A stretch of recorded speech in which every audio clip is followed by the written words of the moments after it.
வணக்கம். இப்போ இந்த வீடியோ ப்ரெசன்டேஷனில் நம்ம எம்சிஎக்ஸ் சில்வர் மார்க்கெட்டில் இன்றைக்கி எப்படி ட்ரேட் பண்ணலாம் அப்படின்றத பற்றி பார்க்கலாம். அதுக்கு முன்னாடி நேற்று மார்க்கெட்டில் என்ன நடந்தது, நேற்று என்ன எதிர்பார்த்தோம் அப்படின்றத பார்ப்போம். நீங்கள் பார்த்துட்ருக்கிறது குட்வில் கமோடிட்டிஸோட சார்ட்டிங் டூல். நான் இப்போல்லாம் கம்ப்யூட்டர் கர்சரை ஒவ்வொரு கேண்டில்ஸ்டிக் மேலே வைக்கிறனோ அப்போ கீழே உங்களுக்கு டேட்டும் டைமும் தெரியும். நீங்கள் பார்க்குற இந்த ரெட் கலர் கேண்டில்ஸ்டிக் தான் நேற்று மார்க்கெட்டுடைய ப்ரைஸ் ஓப்பனிங். நேற்று மார்க்கெட் எங்கே ஓப்பன் ஆகிருக்குன்னா 42,900 பக்கமாக ஓப்பன் ஆகிருக்கு. கிட்டத்தட்ட 43,000 பக்கமாகவே ஓப்பன் ஆகிருக்குன்னு வச்சுப்போமே. எப்போவுமே நம்ம அனாலிசிஸ்க்கு கண்ணுக்கு முன்னாடி பார்க்குற எல்டிபி 10 மணிக்கு கண்ணுக்கு முன்னாடி பார்க்குற எல்டிபியை தான் ப்ரைஸ் ஓப்பனிங்னு எடுத்துப்போம். இந்த ஸ்பைக்கு கேப்பில் ஓப்பன் ஆகிறதுலாம் எடுத்துக்க மாட்டோம். நேற்று மார்க்கெட்டோட ப்ரைஸ் ஓப்பனிங்கை பார்க்குறப்ப அது முன்னாடி நாள் மார்க்கெட்டோட ஒரு தொடர்ச்சியாக தான் அமைஞ்சிருக்கு. அந்த அடிப்படையில் நேற்று என்ன நம்ம எதிர்பார்த்தோன்னா சில்வர் மார்க்கெட் டவுன் ட்ரெண்டுக்கு சாதகமாக இருக்கும் அப்படின்றது நம்மளுடைய எதிர்பார்ப்பு. நம்மளுடைய முக்கியமான கவனம்லாம் எங்கே இருந்தது அப்படின்னு பார்த்திங்கன்னா இந்த 43,600 அப்படின்ற இடத்துல நம்மளோட முக்கியமான கவனம் இருந்தது. அப்படி சில்வர் மார்க்கெட் டவுன் ட்ரெண்டை கண்டினியூ பண்ணிச்சுன்னா நம்ம எதிர்பார்த்த அடுத்த ஜோன் 42,660 அப்படின்ற டார்கெட்டை ரீச் பண்ணோம். இன்னும் ட்ரெண்டு கண்டினியூ ஆச்சுன்னா 42,260 வரைக்கும் மார்க்கெட் கீழே வரும்னு எதிர்பார்த்தோம். அந்த அடிப்படையில் மார்க்கெட் ஓப்பன் ஆனதுக்கப்புறம் பார்த்திங்கன்னா மறுபடியும் தொடர்ந்து சரிவை சந்திச்சு நம்ம எதிர்பார்த்த முதல் டார்கெட் ஜோனான 42,260 தொட்டுட்டு மறுபடியும் பவுன்ஸ் பேக் ஆகி மறுபடியும் 42,260 ஒரு சப்போர்ட் எடுத்து மார்க்கெட் திருப்பி மேலே போய் இந்த 43,020 அப்படின்ற இடத்துல ரெசிஸ்டன்ஸ் எடுக்க முயற்சி செஞ்சுருக்கு. ஏன் அப்படின்னா இதுக்கு முன்னாடி நாள் மார்க்கெட் பார்த்தீங்கனாலே உங்களுக்கு தெரிஞ்சிருக்கும். இந்த இடத்துல ஓரளவு பவுன்ஸ் பேக் கொடுத்து மார்க்கெட் ட்ராப் ஆகிருக்கு. அந்த அடிப்படையில் அதே மாதிரி செய்ய முயற்சி செஞ்சுருக்கு. ஆனால் நம்ம குட்வில் என்னோட சார்ட்டிங் டூலும் பார்த்திங்கன்னா இந்த இடத்துல ஓரளவு பை இண்டிகேஷன் கொடுத்துருக்கு. அதை நம்ம கவனத்தில் வச்சுருக்கணும். இதெல்லாம் முக்கியமான விஷயம். ஏன்னா எப்போவுமே நம்ம சார்ட்டிங் டூலில் காரணம் இல்லாமல் ஒரு சில விஷயத்தை செய்யாது.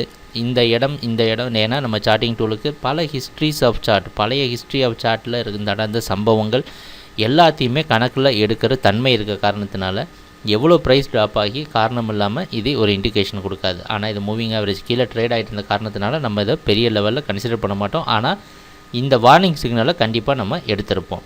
அந்த அடிப்படையில் 43,000 மேலே ரெசிஸ்டன்ஸ் எடுத்து மறுபடியும் பெரிய கன்சால்டேஷன் கொடுத்து 42,891 ப்ரைஸ் க்ளோஸ் ஆகிருக்கு. இதுதான் நேற்று மார்க்கெட்டில் நடந்த முழுமையான ப்ரைஸ் ஆக்ஷன். நம்ம எதிர்பார்த்த மாதிரி மார்க்கெட் செல்லிங் டாமினேட்டட் மார்க்கெட்டாகவே இருந்திருக்கு அப்படின்றதுல சந்தேகமும் இல்லை.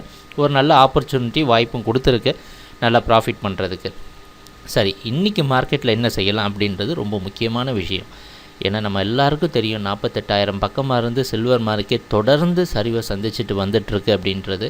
அதனால் ஒரு ப்ராஃபிட் புக்கிங், ஒரு பவுன்ஸ் பேக் இருக்குமா அப்படின்றது எல்லாருடைய எதிர்பார்ப்பாகவும் இருந்துகிட்டு இருக்குது. அந்த அடிப்படையில் இன்றைக்கி மார்க்கெட்டுடைய ப்ரைஸ் ஓப்பனிங் கிட்டத்தட்ட நேற்று க்ளோசிங் பக்கமாகவோ இல்லை கொஞ்சம் மேலேயோ ஓப்பன் ஆகிறதுக்கு வாய்ப்புண்டு. இது வெளிநாட்டில் இருக்க காமெக்ஸ் மார்க்கெட்டை வச்சு நம்ம கணிக்கிறோம். ரூபி டாலர் வேரியேஷனால் மாற்றங்கள் இருக்கலாம். நம்ம அதை கணக்கில் எடுத்துக்க முடியலை. ஏன்னா இந்த வீடியோ ப்ரெசன்டேஷன் ரொம்ப சீக்கிரமாக போஸ்ட் பண்ணுற காரணத்தினால.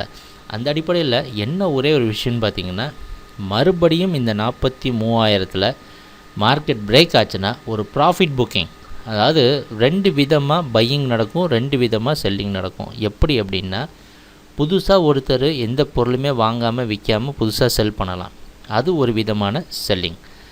இன்னொன்று எப்படின்னா ஏதோ ஒரு பொருளை நீங்கள் வாங்கியிருப்பீங்க, அதை விற்கிறதுக்காக நீங்கள் செல் பண்ணலாம், அதுவும் ஒரு விதமான செல்லிங் தான். அந்த அடிப்படையில் இப்போ பையிங் அப்படின்றது 2 விதமாக இருக்கும். புதுசாக ஒரு பொருளை நீங்கள் ஏதாவது ஒரு இடத்துல வாங்கலாம், இல்லை மேலே ஏதாவது ட்ரெண்டில் விற்றுருப்பீங்க அதையும் நீங்கள் வாங்கலாம். அப்படி எல்லாருமே ஒரு இடத்துல வாங்கலாம் போதும் அப்படின்னு முடிவு பண்ணுற சமயத்தில் அதுக்கு பேர் தான் ப்ராஃபிட் புக்கிங் அப்படின்றாங்க. அந்த அடிப்படையில் மார்க்கெட் ஓரளவு மேலே போகும், அதை தான் ரீட்ரேஸ்மெண்ட் அப்படின்னு இன்னொரு வார்த்தையிலையும் சொல்கிறாங்க. அந்த அடிப்படையில் இந்த 43,020க்கு மேலே ப்ரைஸ் ட்ரேட் ஆகிற சமயத்தில் ஒரு ரீட்ரேஸ்மெண்ட் எதிர்பார்க்கலாம், ஒரு ப்ராஃபிட் புக்கிங் எதிர்பார்க்கலாம். அப்படின்ற சமயத்தில் மார்க்கெட் ஓரளவு போய், ஏன்னா இதெல்லாம் ட்ரெண்டுக்கு அகெயின்ஸ்டாக நம்ம செய்கிற வேலை. என்றைக்குமே ஒரு வார்த்தை சொல்லுவாங்க, ட்ரெண்டுக்கு அகெயின்ஸ்டாக இந்த செயலை செய்யக்கூடாது அப்படின்ட்டு. ஆனால் ஷார்ட் டேர்ம் டே ட்ரேடிங்கில் இந்த மாதிரி விஷயங்களை நம்ம செய்யணுன்ற அவசியமும் கட்டாயமும் கண்டிப்பாக உண்டு.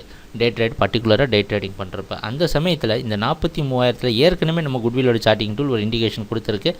இந்த இடத்துக்கு மேலே போனால் மார்க்கெட் மேலே போகிறதுக்கு வாய்ப்பு இருக்குதுன்னு. அந்த அடிப்படையில் என்ன பண்ணணும், எப்போவுமே இந்த மாதிரி ஷார்ட் டேர்ம் பையிங்க்கு போகிறப்ப ட்ரெண்டுக்கு அகெயின்ஸ்டாகவும் சாதகமாக இருக்கிறப்ப, ட்ரெண்டுக்கு அகெயின்ஸ்டாக போகிறப்ப இந்த மாதிரி ப்ராஃபிட் புக்கிங்கில் நம்ம லாபம் பண்ணணும்னு நினைக்கிற சமயத்தில் முக்கியமான ரெசிஸ்டன்ஸான 43,260 மற்றும் 43,600 அப்படின்ற ரெசிஸ்டன்ஸ் பக்கமாகவே தொட்டணும். டக்குன்னு ப்ராஃபிட்டை புக் பண்ணிட்டு வெளியே வந்துடணும், இல்லை அதிகமாக ரிஸ்க் எடுக்கக்கூடாது. இந்த மாதிரி ஒரு வாய்ப்பை இந்த இடத்துல நம்ம எதிர்பார்க்குறோம். அப்படி இல்லை 43,000 இந்த இடத்தையே அது தொடரலன்னு வச்சுக்கோங்க, இந்த இடத்துல மூவிங் ஆவரேஜ் சேர்ந்து வருது. அதனால தான் இந்த இடத்த ரொம்ப ஸ்ட்ரெஸ் பண்ணி சொல்கிறோம்.